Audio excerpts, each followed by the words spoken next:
Welcome back to Crypto Meets AI. Jerry here with an update for you. Do me a favor, friends. Smash that like button, hit subscribe, and comment down below. Now let's get into this. Liquidity crisis loading from Japan to the world.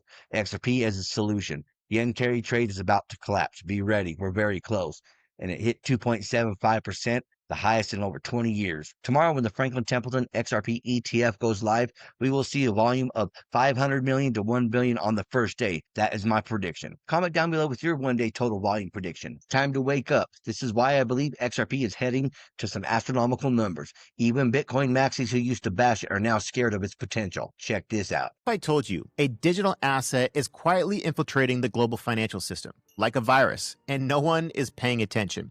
It's not Bitcoin, it's not even Ethereum. It's a 10-year-old coin that the elites have written off. Insert XRP. Now, this isn't just another crypto. This is literally the Trojan horse of the financial world, and it's already embedded itself in the most powerful institutions on Earth. Now, most people think XRP is just some token for cheap cross-border payments, but they have no idea how deep this rabbit hole truly goes. Ripple is already working with over 70 central banks. XRP, it's the liquidity bridge between fiat, CBDCs, and tokenized assets. It's also integrated into the new ISO 20022 global payment standard, and it's being adopted by real-world institutions right now. Let me ask you this. Why would Ripple apply for a US banking license and a Federal Reserve master account unless they were preparing to become the infrastructure layer of the future US banking system? Right now, Ripple has a US trust charter, a pending bank charter and Fed access, their own stablecoin, RLUSD, a new automated market maker system going live, and full legal clarity in the US. This isn't just regulation ready, this is regulation integrated. Behind the scenes, XRP is already moving inside global finance. Brazil's CBDC pilot, XRP Ledger. Bank of England's digital pound test, Ripple. UAE and Saudi Arabia, their Project Aber is with Ripple Tech. Institutions like Santander, SBI Japan, Bank of America, they're all integrated with Ripple and XRP. This isn't just hype, this is quiet, methodical infiltration.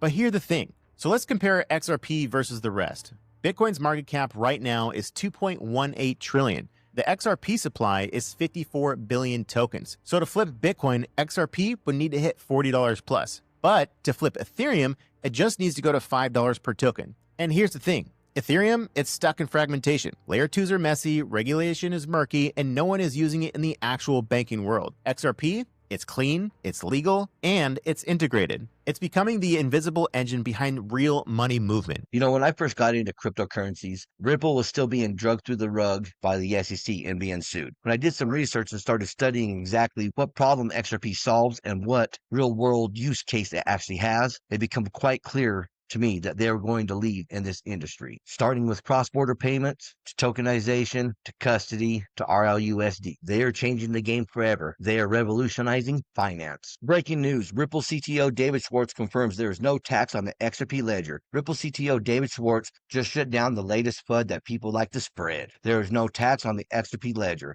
None, zero, nada. You can issue assets, you can trade them, make payments, mint NFTs, use the XRPL however you want. And nobody, literally nobody, gets to charge you a tax. The only fee is a tiny anti-spam measure that burns XRP so the network doesn't get clogged with bots. That's it. No middlemen, no rent seeking, no who's taking the cut conspiracy. The ledger is a public good and it belongs to everyone. If anything, Joel Katz just basically reminded everyone that XRPL works like what Bitcoin wished it could be. Fast, efficient, feature-packed, and not controlled by anyone. XRP, my friends. Regulatory clarity is coming. Coinbase CEO Brian Armstrong says the crypto market structure bill is nearly done with only 10% left before it clears committee by Thanksgiving. If passed, this could end the regulation by enforcement and replace it with real workable rules for crypto. Clear token taxonomy and compliance paths. Proper market oversight for spot trading. Transparent disclosure and custody standards. The impact unlocks sideline capital, keeps startups building in the U.S., fuels innovation without legal chaos. Let's hear what he has to say. Yeah, well, we had great meetings with the Democrats in the Senate and on the Republican side today. And the good news is that there's strong bipartisan support and will to get this market structure legislation done. It's important for America, and the 50 million Americans who've used crypto want to see it get done. And so one date we heard floated was, let's try to get this markup done before Thanksgiving. I think that there's 90% of the issues are already aligned on and agreed, and there's draft text going back and forth, a lot of great cross-functional collaboration happening.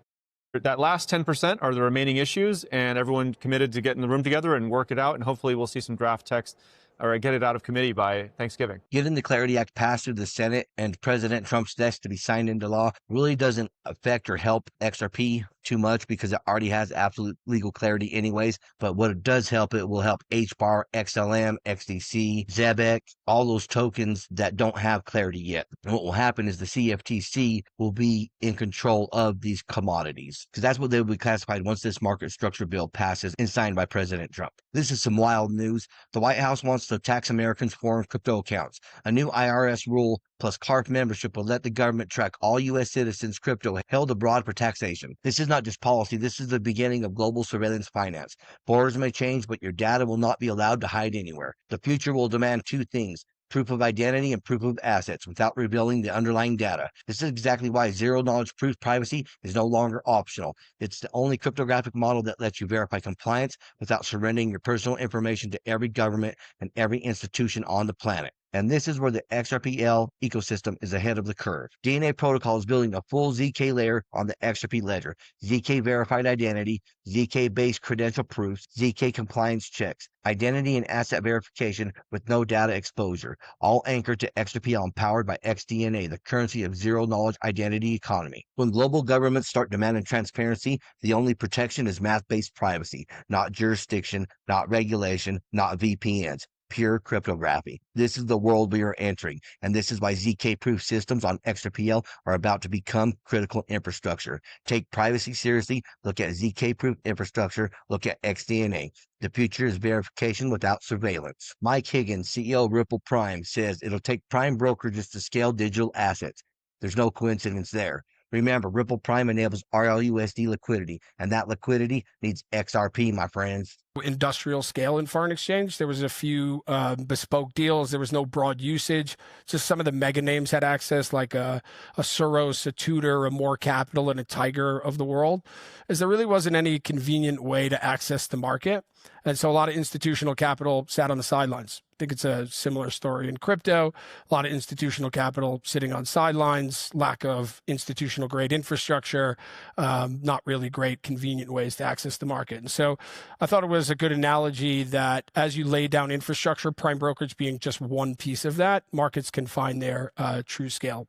Specifically for digital assets, I think as this market matures and participation broadens, it'll look increasingly like the FX market structure, but with better legal and technology standards, more conformed technologies, and more robust operating procedures. And here's the real story of Hidden Road and Ripple to create Ripple Prime.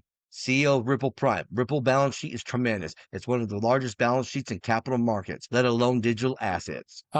That led to a pretty organic conversation with the folks at Ripple of saying, well, what if we did this deal? What if we put our balance sheet? And when you look at Ripple's balance sheet, it is tremendous. It is one of the largest balance sheets in capital markets, let alone digital assets. And so from Hidden Road's perspective, the selfish side of it is, well, we've launched these businesses and need a balance sheet. Ripple solves that. We're very much in the digital asset space. They're a digital asset market infrastructure, modernizing financial technology. Like the synergies are there. And last up, an ETF update. A lot of people still misunderstand ETF inflows, so here's the full explanation.